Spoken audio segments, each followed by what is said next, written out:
Esprit de Dieu, fais-nous sentir ta présence pleine d'amour et de force.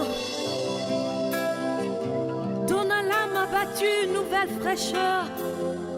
Descends, oh, pluie abondante, coule à flot dans notre vie. Comme le chandelier dans les lieux saints. Saint-Esprit, éclaire mon âme, réveille mon être entier par ta puissance, Esprit de Dieu. Shalom, shalom, peuple de Dieu. Soyez tous bénis au nom de notre Sauveur et Seigneur Jésus-Christ. Il est temps pour nous de vous présenter le MEES. Signification et clarification. MEES est un sigle qui signifie Ministère évangélique d'édification des saints. Quelle est la base du fondement du MEES?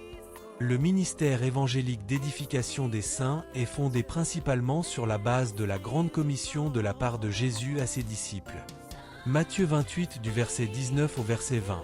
Allez faites de toutes les nations des disciples, les baptisant au nom du Père, du Fils et du Saint-Esprit, et enseignez-leur à observer tout ce que je vous ai prescrit. Et voici, je suis avec vous tous les jours jusqu'à la fin du monde.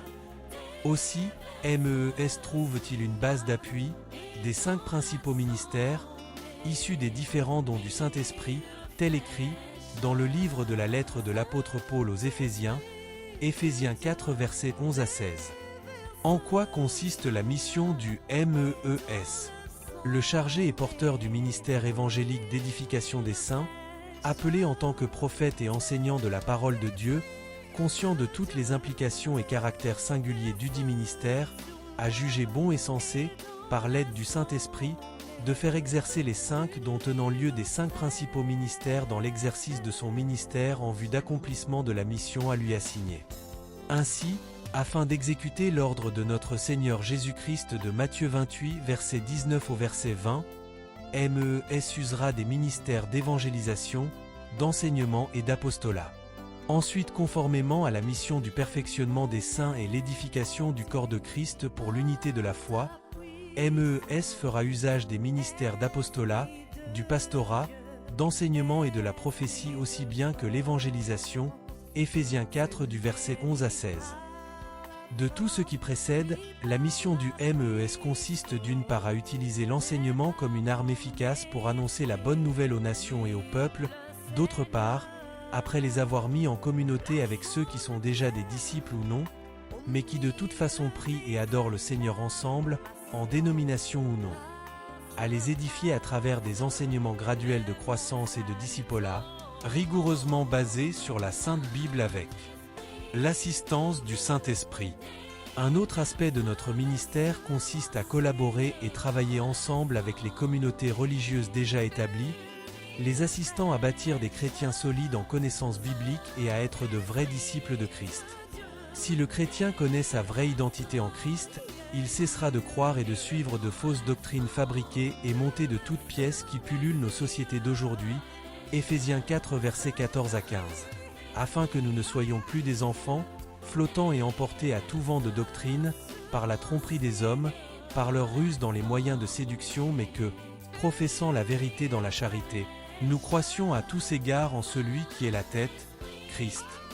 La raison d'être des 5 principaux ministères mentionnés à travers les 5 dons dans Éphésiens 4 versets 11 à 16 est le vrai visage de la mission du ministère évangélique d'édification des saints.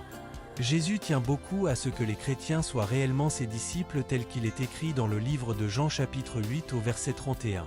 Et il dit aux Juifs qui avaient cru en lui, « Si vous demeurez dans ma parole, vous êtes vraiment mes disciples. » Ainsi les nations connaîtront Jésus et recevront le salut.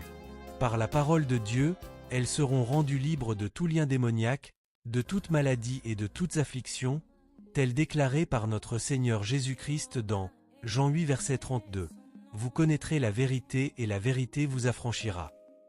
Jésus a tout accompli. Les nations et les peuples ont besoin de connaître la vérité afin de savoir qu'ils ont reçu le droit de devenir enfants de Dieu pour marcher dans la lumière avec assurance afin d'impacter des vies de manière positive. Voilà, de manière brève, en quoi consiste notre mission. Quel est le mode de fonctionnement de MEES? Le ministère évangélique d'édification des saints est interdénominationnel et international. Il a pour objectif de fonctionner en collaboration au sein des dénominations et avec des serviteurs de Dieu, tous adhérents à la vision du MEES. Ainsi, MEES aidera à la croissance, l'édification et à la maturité des chrétiens des églises et dénominations. Les âmes gagnées au Seigneur lors de nos différentes activités seront confiées aux églises collaboratrices ou à toute autre église dans la localité dans laquelle nous aurons intervenu, ou en cas de besoin, faire appel à un apôtre ou un pasteur pour l'insertion des nouveaux convertis à Christ. Nous travaillerons ensuite avec ces églises afin d'accomplir notre mission dans la vie de ces nouveaux convertis. Nous avons donc besoin que les serviteurs de Dieu à divers niveaux, quel que soit leur appel ministériel, collaborent avec nous sans pour autant quitter leur ministère ni leur église ou encore leur dénomination.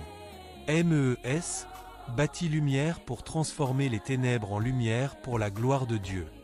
Matthieu 5 verset 14 au verset 16.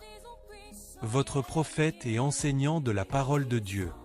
Shalom et que la paix de Christ demeure en vous.